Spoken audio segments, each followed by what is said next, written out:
What if I told you that every card you play, every card you destroy, alive or undead, has a story, a reason for fighting, a past that led them to the arena? Disclaimer: this series presents officially released lore from Superset through card descriptions, loading screen tips, official comics, animations, and developer statements. They are not fully accurate and might not be true. Welcome to my third episode of this series, and I hope you will watch them all. Starting first with the wizard. His story isn't exactly flattering. A fireball gone wrong, striking his hairspray, enchanting it, I suppose. After his extensive use of it, he gained powers, like throwing fireballs. His hair remains uncontrolled to this day. He is still a powerful troop that can wipe out skeleton armies, counter witches and destroy goblin gangs. His support is unrivaled, like his hair, that he keeps hidden under his hood. The Ice Wizard is heavily linked to spells. He was created from a spell by the Grand Warden, but the spell was unperfected, and the mini-warden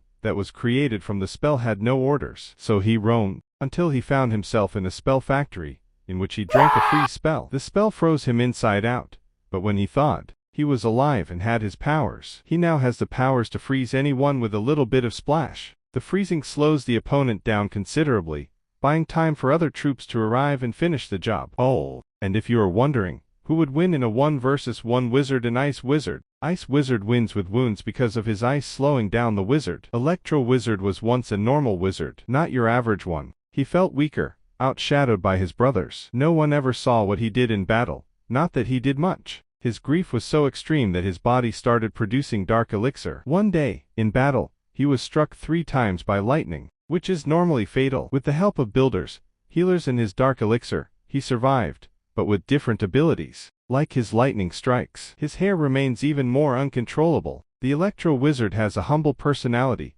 that shines on the battlefield where he can show his brothers he isn't useless. Over the years, his brothers respected him more and more until he surpassed them, and was considered legendary. Now he can completely destroy a Sparky in a one-on-one without even taking a scratch, and can help a Mega Knight destroy a P.E.K.K.A. with his support.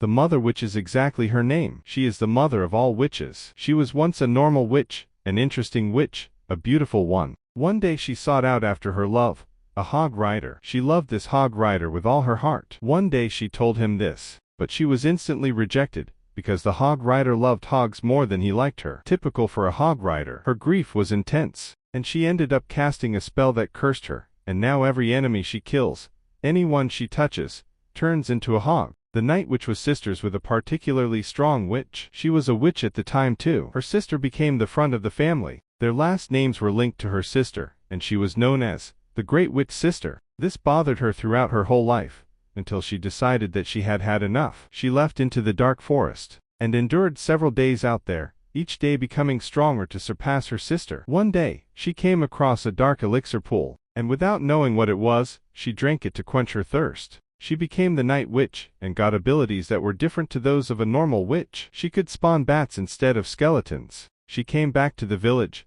satisfied, and no one thought of her the same anymore. The witch was created by grief. One day, Larry the skeleton was running through the woods, away from the king, who was chasing him because he was a skeleton. A girl helped him up a tree and helped him hide. Over the months they became friends, hiding from the king and his men. One day, they got tired of hiding, and they left their hideout and went to the kingdom, and went up to a statue. They put a painting of Larry over the statue, in hopes the king would respect them. But one day, the strong winds caught the painting, and toppled the statue. This was treason and they were hunted. A royal recruit threw a spear at Larry, but the girl jumped in between. She was killed, and Larry ran away with her and his skeleton friends. They made it to their hideout, and Larry cried. He decided to cast a spell that would revive her. It revived her, but killed Larry and his 3 friends. The witch woke up to a surprise. She was a witch and could summon skeletons. She called out for Larry, then saw his head on her staff. She knelt and cried, wanting revenge on the king. The Firecracker was a young archer. Well, not really an archer. She was really small, really weak, even for an archer. And she didn't like the other girls. She liked making tools and gadgets. She hung out with a wizard that taught her techniques. She one day took her rocket launcher, and strapped a firecracker to it. When the wizard saw its power, he went to the king. The king was impressed, and offered the firecracker to fight for the king. That was the Legends of Magic, part of the series. See you in the next one. Like and subscribe if you enjoyed it.